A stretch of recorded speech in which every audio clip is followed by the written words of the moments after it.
Wow, have you guys been watching the stock market this week?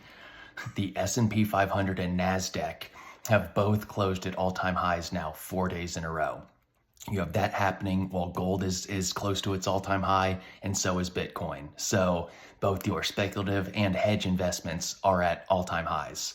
That's a really interesting development.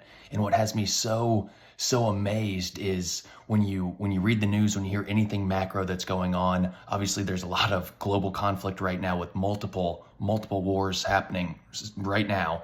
We have interest rates that are supposedly causing a lot of disruption. We have consumer savings at all-time lows. We have a commercial real estate debt crisis that is going to have to come home at some point.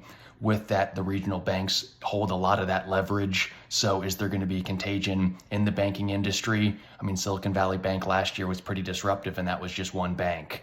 So you read all these macro events that are happening, and I'm just so curious how Wall Street is still performing so high.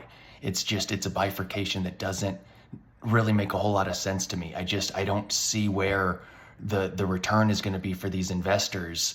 At some point, something's got to give, right? I mean, there's going to have to be something that happens either. I mean, I know the market's up a little bit this week because inflation's cooled a little bit, and they think that there's maybe going to be one or two rate cuts potentially baked in this year, or one this year and one at the start of next year.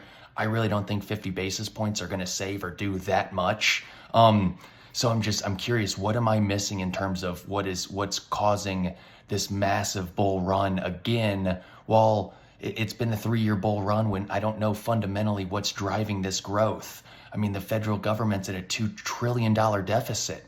I mean, China and their real estate bubble is a massive issue. Where's the source of global growth going to come from if China really does slow down? It's just, again, I'm more of a macro than a micro investor, and I'm really struggling to understand what is driving, again, another bull market. So comment down below, let me know what I'm missing, but I'm a little bit confused this Friday morning. Cheers.